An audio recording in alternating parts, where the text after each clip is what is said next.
Road విస్తరణ మాకొద్దంటూ ప్రజలు road మీద బైఠాయించి రాస్తారోకో నిర్వహించిన సంఘటన నెల్లూరు జిల్లా వెడవలూరు గ్రామం సినిమా హాల్ సెంటర్ వద్ద చోటు చేసుకుంది. బాధితులు తెలిపిన వివరాల ప్రకారం ఇలా ఉన్నాయి. రోడ్డు విస్తరణ కొంత వ్యవధి కావాలని, మాకు రోడ్డు విస్తరణ అవసరం లేదని, విస్తరణ జరిగితే ఇల్లు కోల్పోయి నష్టపోతామని రోడ్డు మీద బైఠాయించి నిరసన తెలిపారు. ఈ సందర్భంగా గ్రామస్తులు మాట్లాడుతూ, ఎన్నికల వేళ ఇంటికి వచ్చి ఓట్లు అడిగి గెలిచిన నాయకులు ఇప్పుడు మేము ఆపదలో ఉంటే ఎక్కడికి పోయారని ప్రశ్నించారు. మేము ఓటేస్తేనే కదా మీరు అధికారంలోకి వచ్చారని గుర్తు చేశారు. మాకు రోడ్డు విస్తరణ అవసరం లేదని, విస్తరణ జరిగితే ఇల్లు కోల్పోయి రోడ్డున పడతామని సంబంధిత అధికారులు స్పందించి మాకు న్యాయం చేయాలని కోరారు. రోడ్డు మీద బైఠాయించి నిరసన తెలపడంతో ట్రాఫిక్ స్తంభించడంతో పోలీసులు రంగప్రవేశం చేసి ట్రాఫిక్ క్లియర్ చేశారు.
రేపు వన్ టైం సెటిల్మెంట్కో దేనికైనా రాని డ్యూటీ ముందు మీరు సెటిల్ చేసుకుని అన్నారు నాకు కరెక్టేనా పోయి లాయర్ ద్వారా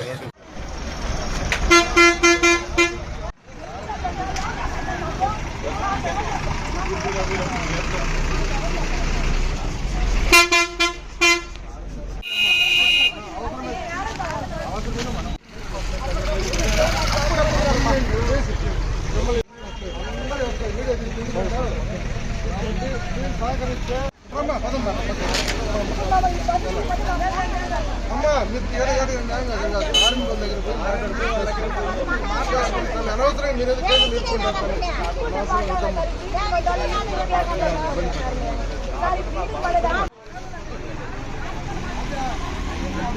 కాదు, కేసులు అవుతాయని చెప్తే అర్థం కాదు.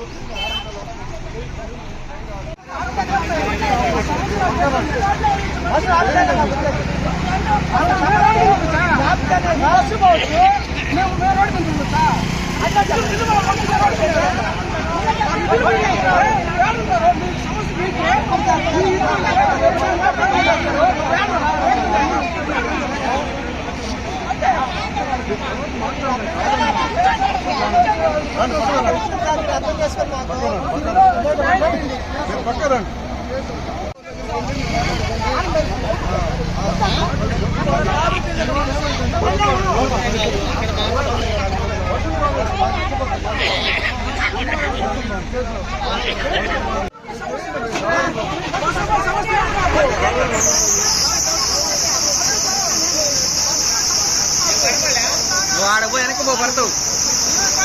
అధికారి కానీ బ్రతికేది పేదోడి మీద. పేదోడికి ఆపద వస్తే ఎవరు ఆదుకోరా? రారా? పేదోడిని ఎప్పుడు ఇలాగే చేసేస్తారు. ఈ రోజు ఈ పేదోడు వచ్చి ఈదిన పడాలా, ఉన్నాడు మాత్రం లోపలికి పోవాలా. పేదోడు ఈదిన పడతాడు. ఓట్లు ఉన్నప్పుడు అమ్మ ఓటేయండి అమ్మా, అమ్మ ఓటేయండి. ఇంటికింటి గడప గడప సిగ్గు లేదా? సిగ్గు లేదా? ఆ రోజా మగోడైనా రాకూడదు. ఆ రోజు ఓటుకి. ఈ రోజు మేము ఇంత బాధల్లో ఉంటే ఒక్క మగోడు రాలా ఎడవలూరులో. ఒక్క మగోడు వచ్చి మమ్మల్ని ఎవరు ఎన్నుకోలే. ఇక్కడ మగోళ్ళ పెంటోళ్ళ ఇంతమంది గడపలు వచ్చినాయి కదా. ఆ రోజు అమ్మ ఓటేయండి అమ్మ ఓటేయండి అన్నారు కదా. ఈ రోజు అందరూ ఎట్టిపోయారయ్యా నాయకులందరూ. ఎట్టిపోయారు నాయకులందరూ. ఎట్టిపోయారు. పోతే వాళ్ళే కదా అడక్క తినే వాళ్ళు పోతే పోయారు అనుకున్నారా? మేము వేస్తేనే కదా మీరు వచ్చింది. మేము ఓటు వేస్తేనే కదా మీరు అధికారంలోకి వచ్చింది. మేము ఓటు వేయకుండా మీరు అధికారంలోకి వచ్చారా? మా బాధను ఎందుకు అర్థం చేసుకోవట్లేదు ఎవరైనా కానీ? ఎందుకు అర్థం చేసుకోవట్లేదు? మా బాధను ఎవరు అర్థం చేసుకుంటారు? మీరు మా ఓట్లతో మీరు అధికారంలో చేసుకొని మీరు భయం చలాయిస్తుంటే మేము మీ కింద బానిసలాగా బతకాలి. మేము బానిసలమే. ఎన్ని రోజులు బానిసలుగా బతకాలి? అధికారులు మమ్మల్ని అధికారులు చేసి మమ్మల్ని ఈ విధంగా హింసలు పెట్టి ఎందుకు చేస్తున్నారు? మేము ఎక్కడికి పోవాలి? మాకు న్యాయం జరగాలి. మాకు న్యాయం జరగాలి.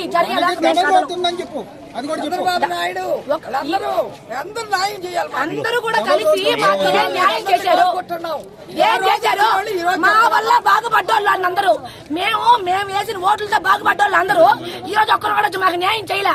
అయితే ఓట్లు ఎందుకు పెట్టుకుని ఎలక్షన్ ఎందుకు? అసలు ఎలక్షన్ ఎందుకు? పెద్ద మనిషి ఎవరు లేనప్పుడు ఎలక్షన్ ఎందుకు? ఎందుకని? ఒక పేదవాడిని ఆదుకున్నప్పుడు వాళ్ళు ఎందుకు సపోర్ట్ అవ్వాలా? ఎందుకు అవ్వాలి? దీనికి ఎవరు పరీక్షించరా? సమాధానం లేదా మాకు? అది మాకు సమాధానం కావాలి. సమాధానం ఇచ్చేంత వరకు మేము ఇక్కడి నుంచి కదిలేదు లేదు. మా వల్ల ఉపయోగపడ్డ వాళ్ళందరూ మాకు ఉపయోగపడాలి ఇప్పుడు వచ్చి. అది లేదంటే మేము ఇలాగే చేసి ధర్నా చేసి మా ప్రాణాలనే తీసుకుంటాం కానీ మేము ఇక్కడి నుంచి కదిలేదు లేదు.